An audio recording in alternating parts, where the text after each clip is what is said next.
হয়েছিলেন, পরে আমি আবার মোরাজাত করেছিলাম, কিন্তু আল্লাহ তাআলা ওনার হায়াত রাখেন নাই। তো 4 জনের ভিতর থেকে এখন 3 জন আছেন। তো আমার বড় আহলিয়া, আমার দাদা শ্বশুর সৈয়দ হোসেন আহমদ মাদানী রহমতুল্লাহের প্রথম দিককার খলিফা, আমার শ্বশুর আবার ওনার খলিফা, এবং ওনার সম্মতিতে আমি দ্বিতীয় বিবাহ হয়েছি। আমার দ্বিতীয় দাদা শ্বশুর আমার বড় দাদা শ্বশুরের খলিফা। তারপরে তৃতীয় জন কিশোরগঞ্জ জামিয়া শাইখুল হাদিস ছিলেন আমার শ্বশুর। তারপরে আমার যে প্রথম, দ্বিতীয় এবং তৃতীয় সবাই কিন্তু কাছে, আমি নিজেও কাছে বিক্রিত। যাই হোক, আর চতুর্থ জন জেনারেল শিক্ষিত, তবে এখন 3 জন আছে। তো আমি একটা বিষয়ে মাওলানা রশিদ কাসিম সাহেব, তারপরে এমডি সাহেবের কাছে একটা আবদার পেশ করছি বিশেষভাবে, যে আগের বিবাহগুলি ব্যক্তিগতভাবেই চেষ্টা করেছি, যেহেতু 4 জন পুরা রাখার ইচ্ছা, হাত্তা ইয়াতিয়ানিল ইয়াকিন, মত পর্যন্ত 4 জন পুরা রাখার ইচ্ছা। হায়াত পথে ফয়সালা আসে, তারাকে ফয়সালা আসে, যাই আসুক না কেন, 4 জন আমি পুরা করে রাখতে চাই শেষ পর্যন্ত। এই জন্য সবাই আমার জন্য দোয়াও করবেন, যদি পাশাপাশি চেষ্টা করা যায় আমি যেন একজন মুনাসিব রোবা আবার পেয়ে যাই। এটার জন্য আজকে আমি আয়ামের এই সমাবেশে আসছি, তো সবার কাছে যেন আমি আবদারটা পেশ করে যেতে পারি। তো ইনশাআল্লাহ আমাদের মুফতি সাহেব আলহামদুলিল্লাহ আমাদেরকে আর হযরতের হাত থেকে ওনাকে পুরস্কার দেওয়া হবে। আমাদের ওনারও একজন সাহেব ইসলাম, ওনার স্ত্রী আছে।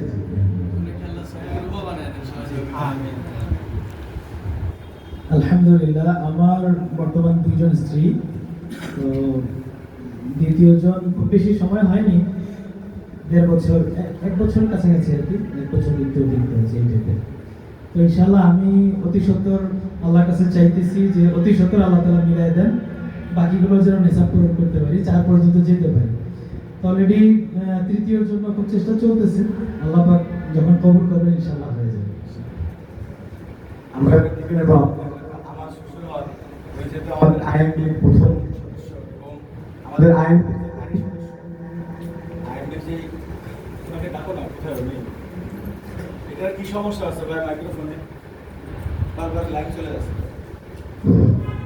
তো আমরা চাই যে আমাদের হযরতের মাধ্যম দিয়ে আব্দুল্লাহ ভাইয়ের হিসেবে একটা পুরস্কার দিতে হবে।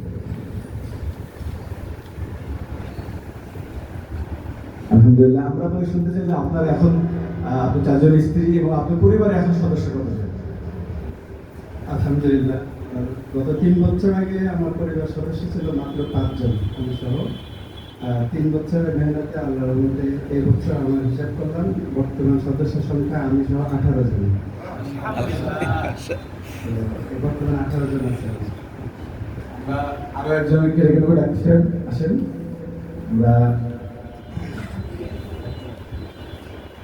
আমাদের ডাক্তার সাহেব উনি নিজেও 4 জন সাহেব আরবা এবং থাকেন, উনি সাহেব আরবা, ওনার 4 জন স্ত্রী এবং ওনার শ্বশুরের থেকে উনি মূলত ওনার শ্বশুর একজন আছে বিখ্যাত একজন ডাক্তার। তো ওনার এই থিওরিটা অনেক আগে থেকে বুঝতেন, বাট উনি দোয়া করতেন যে একজন আলেম বা কোনো একটা আলেম ওনারা এগুলো নিয়ে কাজ করবে। তো উনি আমাদের জন্য অনেক দোয়া করেন। তো ওনার শ্বশুরের উপরে 38 জন সন্তান, না 38 তো না, 38টা সন্তান। এবং মনে হয় আল্লাহ তাআলার তৌফিক দিলে হয়তো আরো হতে পারে ইনশাআল্লাহ। অনেকগুলো ছোট ছোট ওনার মনে হয় 13 নম্বর সন্তান আমার কাছে লেখাপড়া করেছে গত বছর। তো আলহামদুলিল্লাহ, আমরা আরেকজন ডেকে নেবো, আমাদের ডাক্তার সাহেব। জি জি আলহামদুলিল্লাহ, আমাদের ডাক্তার সাহেব ওনারা মিরপুরে থাকেন দুজনে, ওনার 2 জন স্ত্রী, বাকি আলহামদুলিল্লাহ উনিও আমি বলছি দেখেন এরকম একজন ডাক্তার সাহেব, যে নারীরা ওনার কাছে আসবে তারা কি খারাপ থাকবে বলেন তো? কিন্তু দায়িত্ব সে ওনাকে হেফাজত করবে, ঠিক আছে? তবে এখানে আমাদের আরো সাথীরা ছিলেন, হয়তো অনেকের জন্য একটু অনলাইন আসা কষ্টকর, এই জন্য আর আমরা অন্যদেরকে বেশি কষ্ট দিব না। বাকি এখানে আমাদের আরো অনেকে উপস্থিত আছেন, যাদের একাধিক স্ত্রী আছে। আবার এখানে যারা আছেন ওলামা ইকরাম আছেন এবং অনেক ওলামা ইকরাম আছেন। আসলে সফর করা, একটা দিন বের করে কোথাও যাওয়া, এটা অনেক কঠিন। হয়তো আমাদের এখানে দেখতেছেন যে হয়তো অল্প কিছু মানুষ, কিন্তু আলহামদুলিল্লাহ বাংলাদেশের লাখ লাখ মানুষ এবং হাজার হাজার ওলামা ইকরাম এখন আমাদেরকে জান দিয়ে ভালোবাসে এবং তারা দোয়া করে। হাজার হাজার নারীরা আমাদের জন্য দোয়া করে এবং তারা বলেন, হুজুর তাহাজ্জুদে একজন আমাকে বলছে, এক নারী, যে হযরত আপনি আমাকে বিবাহ দিয়েছিলেন, আমি একটা বিধবা নারী, কিন্তু আপনি এত নোংরামি করা হচ্ছে, কিছু কিছু বদমাইশ নারী এত খারাপ কথা বলছে, হুজুর আমি তফ করছি 7 তফ, শুধু মামুন সাহেবকে আল্লাহ তুমি হেফাজত করো, মামুন সাহেবকে হেফাজত করো। হুজুর আমি অন্য কোনো জিকিরও বলি নাই, শুধু এই 7টা তফ আপনার জন্যই করছিলাম। আরেকটা খুব ভালো লাগছে, এক মুজাহিদ আমাকে ফোন দিয়েছে যে আরকানের একজন মুজাহিদ, উনি যখন মিশনে যাচ্ছেন ঠিক যাওয়ার আগে যে দোয়াটা মুজাহিদিনরা করে, ওই সময় দোয়া করেছে যে আল্লাহ বাংলাদেশের মুফতি মামুন সাহেব একাই একটা বিষয় নিয়ে লড়তেছে, আল্লাহ আপনি ওনাকে হেফাজত করেন, এবং উনি ওই মোনাজাতের পরে যে শাহাদত বরণ করছে। আমার কাছে অনেক ভালো লাগছে যে সুহাদা, আবরার এবং ওলামা ইকরাম, সুলাহা, তো আমাদের হযরত আমাদের শ্বশুরা আছেন মুফতি শিহাবুদ্দিন তাসিমি সাহেব, ওনার এরকম অনেক বড় বড় বুজুর্গ ওলামা ইকরাম আছেন যারা এই মেহনত আগে নিজেরা করেছেন। কিন্তু একটু সমস্যা হয়ে গেছে কি, সেটা হলো ওনারা তো আসলে এত অনলাইনে মানুষ না, ওনারা অফলাইনে করে যাচ্ছেন। ওনার শ্বশুর 38টা সন্তান হয়ে গেছে, কেউ টের পেয়েছেন বাংলাদেশে, আর আমরা 4টা সন্তান নিয়েছি, খালি কইছি 40টা নিব পুরো বাংলাদেশে। তো এটা আসলে আল্লাহ তাআলা কাজেরও তৌফিক, আল্লাহ তো এভাবেই চাচ্ছে। তো ইনশাআল্লাহ আপনারা সকলে আমাদের জন্য দোয়া করবেন। এবং এই যে আমাদের হযরতরা, আমাদের কিন্তু কারো কোনো ভয়ের জায়গা থেকে না, এবং এটা এমন না যে মানুষকে আমি উস্কাচ্ছি, এটা বোঝানোর জন্য যে একাধিক বিবাহ এটা দায়িত্বের জায়গা, এবং বর্তমান যুগে একাধিক বিবাহটা করা, এই বাংলাদেশে একাধিক বিবাহ করা 1 নম্বর হলো তাগুত বিরোধী আন্দোলন। যে তোমরা এটাকে ঘৃণা করো, আমি এটাকে আমল করব, আমি এটাকে ইনসাফ প্রতিষ্ঠা করে সমাজে বাস্তবায়ন, এটা হলো 1 নম্বর মেহনত। 2 নম্বর মেহনত, যে পরিমাণ গুনাহের ছায়া সবাই আজকে বুজুর্গ শাস্তেছে, হ্যাঁ তুমি গুনাহ করতেছিলা, এই বুজুর্গ নিজেও জানে যে উনি কোথায় কোথায় করে। এই সমাজের 70% লোক জেনা করে, এই সমাজের 70 মানে লাখ লাখ মানুষ সমকামী, লাখ লাখ মানুষ লাওয়াতে লিপ্ত, 2-1টা ভাইরাল হয়, কিন্তু ঘটে তো এরকম লাখ লাখ। আপনার সমকামীদের হোটেল আছে যেখানে গে, তারা বলে আই এম গে, দেখায় ভেঙচি মেরে, আবার তারা দাবি করতেছে, রাস্তায় নেমে আসছে যে আমরা বেশ্যা আছে, এসে হেস্তা হয়ে গেলাম বেশ্যা। আপনি বুঝেন, তারা বেশ্যার প্রীতিকে রাস্তার কাছে এসে যাচ্ছে, আর আপনি একাধিক বিবাহের মতন হালাল বিধানকে বলতেই আপনি বিরক্ত লাগছে। তো আল্লাহ তাআলা এরকম হাজারো নওজোয়ান বাংলাদেশ তৈরি হচ্ছে, ওনারা শুধু চান্সে ছিল যে কেউ একজন ওলামা একদম লাগুক, তারপর আমরা আসি ইনশাআল্লাহ। তো আপনারা তো এর আছেন ভাই ইনশাআল্লাহ। এই তাগুতের এই সামাজিক কুসংস্কারগুলোকে ভেঙে ফেলতে হবে। আমরা নারী জাতির জন্য আমরা কিনা তাদের শত্রু না, আমরা নারী জাতির বন্ধু, আমরা নারী জাতিকে ভালোবাসি, আমরা নারী জাতির হেফাজত চাই। ওরা মনে করে আমরা নারীদেরকে ব্যবহার করি যে মিডিয়া ইদা যা এখন ফাসিল বিনাবেন। এই জন্য আমাদের সকলের জন্য দোয়া করবেন, আমাদের হযরত ওনার জন্য আল্লাহ তাআলা 4টা মোকাম্মল করে এটা জন্য দোয়া করবেন। আমাদের হযরত আরো 2টা প্রয়োজন, ভাইয়ের 2টা প্রয়োজন, বা শুধু একটু আমাদের জন্য না, বাংলাদেশে হাজারো নারীর বিবাহের প্রয়োজন, হাজারো ছেলের একাধিক বিবাহের প্রয়োজন। কিন্তু এই সমাজ সবাইকে কঠিন বানায় রাখছে। বহুত ভাই আছে বউকে রাজি করাতে পারছে, কিন্তু বংশের লোক মেরে তাড়াই দিবে জন্য করতে পারছে। বহুত ভাই আছে স্ত্রীকে ম্যানেজ করে ফেলছে, কিন্তু বিবাহ করার সাথে ইমামতি ছুটে যাবে, মাদ্রাসাও ছুটে যাবে, পরে এই বউ খাওয়ানোর টাকা থাকবে না, এই ভয়ে অনেকে করতে পারতেছে না। তো আল্লাহ তাআলা যেন আমাদের এই হুকুমকে জিন্দা করে দেয়। একটা প্রশ্ন বলি, অনেক মেয়েরা যেহেতু এখানে আছেন, হুজুর একাধিক বিবাহ এমন কি যে যেটার জন্য আপনাদেরকে এত মেহনত করতে হবে? আমি সহজ ভাষায় বলতেছি, আর যদি একাধিক বিবাহের বিধান না থাকতো, তাহলে আমাদের এমডি স্যারের 2য় স্ত্রী 35 বছরের একটা মেয়ে বিধবা নারী যে 8 বছর চাকরি করে খাইতেছিল, তার 3টা সন্তান সহকারে এক বিয়ালা কোনো মানুষ কে তাকে বিবাহ করবে? 2য় বিবাহের কারণেই উনি একজন বিধবাকে এভাবে হেফাজত করতে পারছে সহজে। একটা অন্ধ নারী, এই যে আমাদের এক ভাই এখানে আছেন, তিনি অন্ধ নারী বিবাহ করেছেন, এক ঠ্যাং নাই এরকম নারীকে বিবাহ করেছেন, বুবা নারীকে বিবাহ করছেন।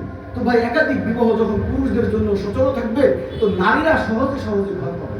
আজকে যারা একাধিক বিবাহের বিরুদ্ধে কথা বলেন, যারা একাধিক বিবাহকে বাস্তবায়ন হতে দিতে চান না, তারা আসলে বিধবাদের বিবাহকে পছন্দ করেন না, বা পছন্দ করলেও 2টার অ্যাডজাস্টমেন্ট করতে পারেন। মানে চায় বিধবার বিয়ে হোক, কিন্তু একটু বুঝে না যে একাধিক বিবাহের বিধান ছাড়া বিধবাদের বিবাহ সহজ হবে না। কখনোই কোনো অবিবাহিত ছেলে 4 সন্তানের মাকে বিয়ে করবে না জীবনে, করবে? আপনারা তখন আবার আর কথা বলবেন, কুহু মিলাতে হবে, কুহুর থেকে আমরা তর্জমা চালাবো। তো এই জন্য মহতরম, একাধিক বিবাহের দ্বারা আমি যেটুকু বলি, পুরুষের যা উপকার আছে তো আছেই, আমি নারীদেরকেও বলি যে আপনি যে পুরুষকে বলে তোমাকে বিবাহ করতে দিব না, বিয়ে থেকে আটকায় রাখছেন, আপনারা এগুলো তাদেরকে জেনা থেকে আটকাতে পারছেন? কয়জন জেনা থেকে আটকাতে পারছেন? আর 2য় নম্বর কথা হলো, আপনি যখন বলতেছেন আমার স্বামী আরেকটা বিয়ে করলে আমি মানবো না, তার মানে আপনি বুঝাতে চাচ্ছেন ওই যে একটা বিধবা নারী একটা স্বামী পাইতো, এটা তো আমি একমত না। আমি সবাইকে একটা কথা বলতে চাই, যেহেতু আমি অনলাইনে দেবো না এটা, যে রফিকুল ইসলাম মাদানী ভাইয়ের কথা চিন্তা করে দেখেন, আজকে সবাই খালি শিল্পীকে দেখা যাচ্ছে তার স্ত্রীর মতোই, কিন্তু রফিকুল ইসলাম মাদানী ভাই দ্বিতীয় যে নারীকে উনি বিবাহ করলেন, একটা হাফেজ, একটা হেদায়েত পর্যন্ত পড়া একটা মেয়ে, তার বিবাহের খুব প্রয়োজন ছিল একটা ভালো ছেলের সাথে, সে যেই নারীটার হেফাজত করলেন, এটা কি সে অনেক বড় ভালো কাজ করেনি? কিন্তু না, উনি বিয়ে করছেন, নিজের খাইশাত মেটাচ্ছেন, যেই নারী বিয়ে করলো এই নারীর হেফাজত হয়নি। তাহলে যারা এই বিয়ের বিপক্ষে, তারা এই যে নারীর বিয়ে হলো, এই নারীরও বিয়ের বিপক্ষে না। যারা আমার বিয়ের বিপক্ষে, তারা আমার দ্বিতীয় স্ত্রী, যার কাছে এখন আমার সন্তান, যে আমার প্রথম স্ত্রী, যার কাছে আমার দুইটা সন্তান, সে তার বিপক্ষে। যারা একাধিক বিবাহের বিপক্ষে, যারা আমার একাধিক বিবাহ নিয়ে দাঁড়িয়ে দেয়, তারা হলো আমার 3 নম্বর স্ত্রী, যে 1 বছরের ডিভোর্সে ছিল, তার পেটে আমার এখন সন্তান হয়েছে, তার বিবাহকে তারা গালি দেয়। যে আমার 4র্থ নম্বর বিবাহকে গালি দেয়, সে একজন হাফেজা মেয়ের বিবাহকে গালি দেয়। যে হযরতের 3 স্ত্রী বিবাহ নিয়ে যে হযরতকে গালি দেয়, তার মানে কি সে ওই শায়েখদের, বিশ্বায়ের হুজুরদের নাতিদেরকে গালি দেয়। কারণ বিয়ে তো শুধু পুরুষ একা করে না, ওই দিক দিয়ে তো নারীরাও যুক্ত হয় না। তো যেই পুরুষকে আপনি গালি দিচ্ছেন, এই পুরুষ যদি এত জঘন্য হয়, তাহলে যেই নারী তার জীবনে আসছে, সেও কি জঘন্য কাজে শরীর হয়েছে? তার মানে কি এই মানুষ একটা পুরুষকেও যেভাবে গালি দেয়, তারা নারী জাতিকেও এভাবে কলঙ্ক দেয়, এভাবে তারা গালি দেয়। আল্লাহ তাআলা আমাদের সমাজকে, আমাদের হযরতের ওসিলায় এবং বাংলাদেশে যারা যারা কাজ করতেছে, এদের ওসিলায় আল্লাহর এই বিধানটাকে এই সমাজের মধ্যে সহজ হওয়ার তৌফিক দান করেন। সকলে বলেন আমিন। তো ঠিক আছে, ইনশাআল্লাহ। আসসালামু আলাইকুম ওয়া রাহমাতুল্লাহি। অনেক কষ্ট দিলাম। তো আমাদের এখানে আপনি একটু 10 মিনিট অথবা আমি একটু প্রস্তুত হওয়ার জন্য, আপনি যদি ডাক্তার সাহেব শারীরিক ফিটনেস বা সব কিছু আপনি একটু কথা বলেন। উনি যেহেতু ভাই নিজে